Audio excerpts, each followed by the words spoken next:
take their case to the Court for Arbitration of Sports. The players are also due to appear before a court in London on March 17th, accused of obtaining and accepting corrupt payments relating to that same match against England last August.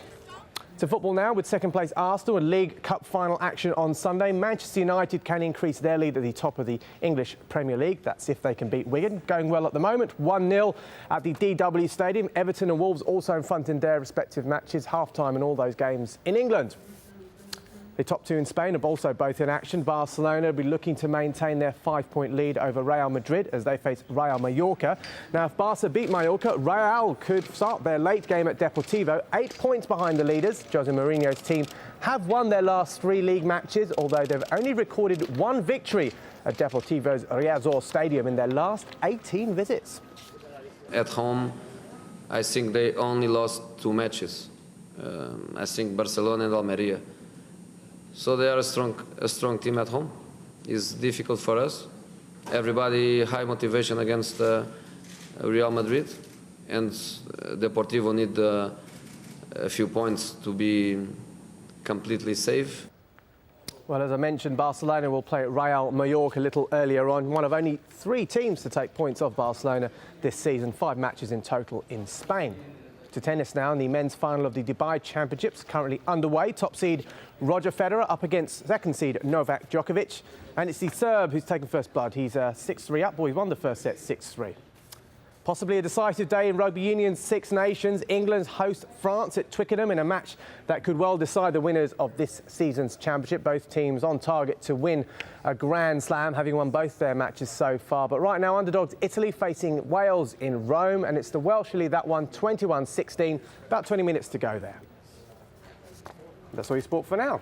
Well, thanks very much indeed for that. And that's it from me for now as well. My colleague Kamal Santamaria will be here at the top of the hour to go through all the day's latest developments. Stay with us.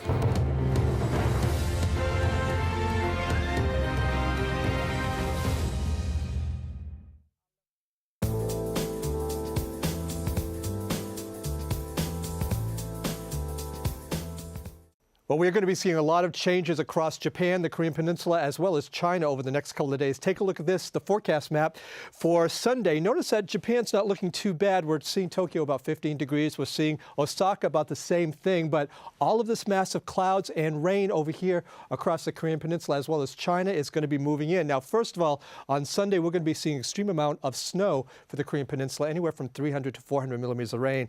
Then as we go into Monday, then it all turns to rain. Most of Japan will be seeing some very heavy rain showers. Tokyo goes down to about 9 degrees, but very heavy rain showers all the way down to the south. Seoul will finally break out by the end of the day, but we'll still be seeing quite a bit of snow out here towards the west into parts of China. That is a good thing because of their drought situation that they're in right now. Down towards the southern part of China, still clouds in the forecast. Nothing is really going to change over the next couple of days. Actually, this is the next map. It looks identical to the one before. We're looking at temperatures of about 24 for Hong Kong, 23 for Hanoi, and 29 degrees, a little bit sunnier for Manila. Down towards Australia, though, that's where the big problems are going to be, especially up towards the north. Look at all this wet weather we have up towards the Northern Territory. Heavy flooding expected there, but the temperatures down to Adelaide finally start to cool off.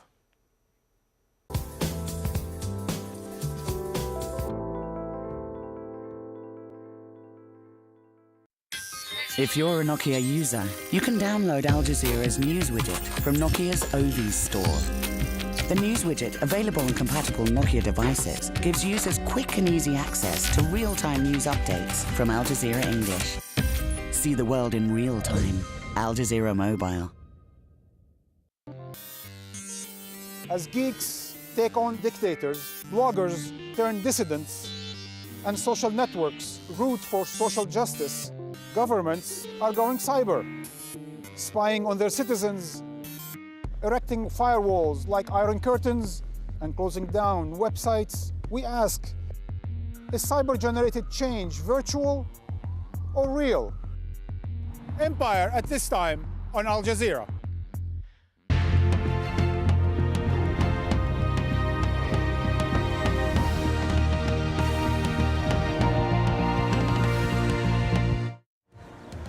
Tension in Tripoli, where residents say the Libyan regime is arming pro-Gaddafi civilians to quell the dissent.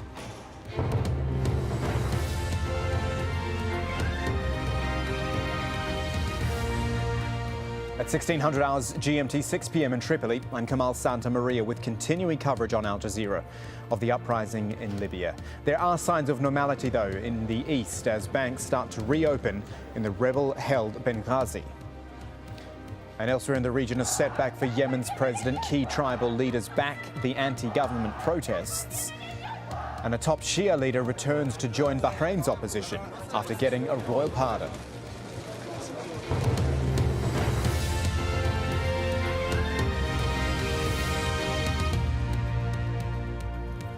So the Libyan capital's braced for fresh violence, with residents reporting the Gaddafi regime is arming civilians to quash any dissent that the anti-government protesters are bringing. We're also hearing security forces are abandoning neighbourhoods in the capital.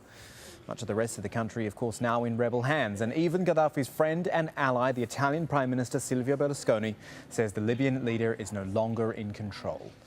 Have a look at these pictures which show damage in the capital. They come after the latest fighting between Gaddafi loyalists and protesters.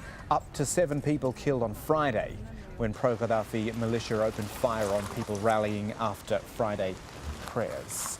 Well, most of the rest of the country, as we've pointed out, is in the hands of Gaddafi's opponents. Al Jazeera's Hoda Abdulhamid sent us this report from eastern Libya. Praying to God for help in surviving an intense battle in Zawiya, 50 kilometers west of the capital Tripoli. Gaddafi is the enemy of God, this protester cries out. Seconds later, the gunfire gets much closer.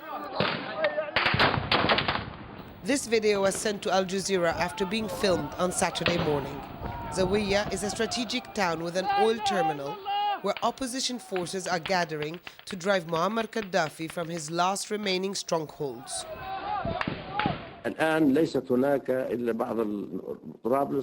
Now there's only Tripoli and a few other towns left. That's why I urge the Libyan people that there's no going back.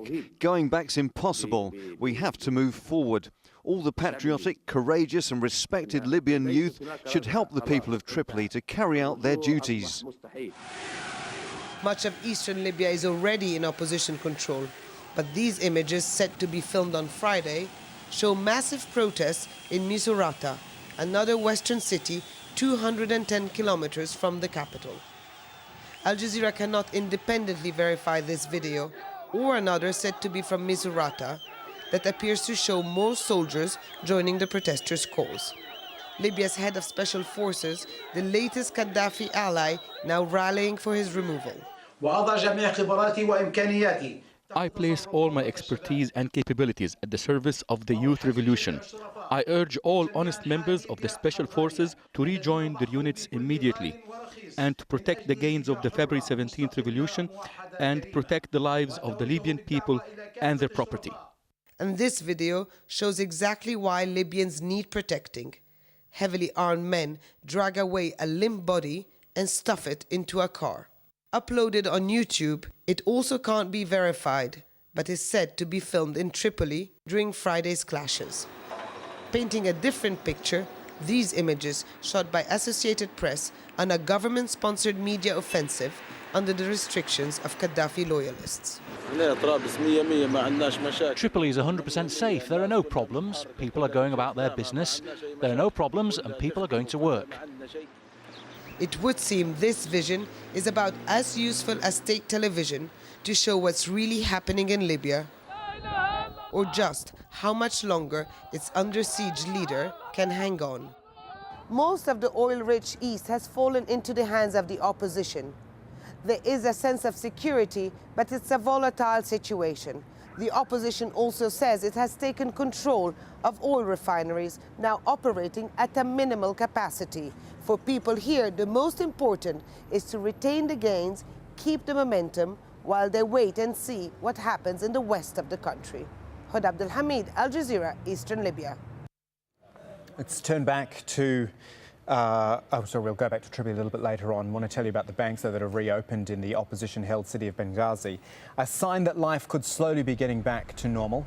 Dozens of Libyans lined up outside a bank which had closed for days during the violence which forced pro-Gaddafi loyalists out of the city.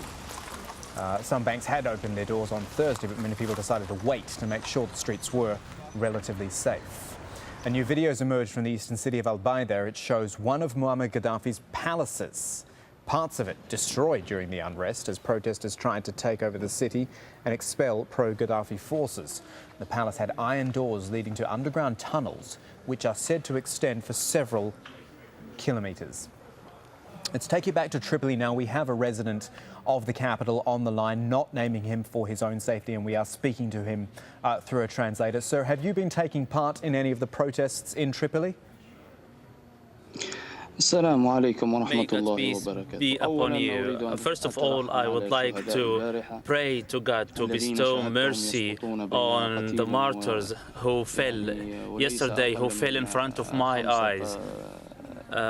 One dead, more than 5 young youth fell dead during the demonstrations on Friday rallies, and more than a dozen. Yesterday, following the Friday sermons, rallies took to the streets, taking Arada Road out of Friday Market neighborhood. We marched forward towards Al-Hani area. It is close to the house of Aisha al-Qaddafi. When we came closer, security personnel were waiting for us. They started first firing tear gas at us, and when they saw rallies and masses, more than 10,000 people coming towards them, they started to fire live rounds. This was concurrent with the speech given by Muammar al-Qaddafi at that time. Everyone started to take refuge, and we started to run into streets and alleys. At that point, the personnel started to follow us, and they were firing randomly at any moving object. So the citizens, I'm sorry to interrupt you, sir. I just want to get some more details. The citizens were armed. What sort of weapons do you think they had, and how were they using them?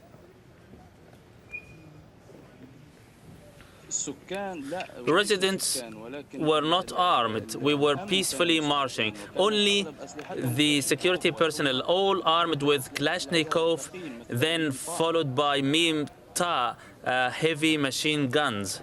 It was the security personnel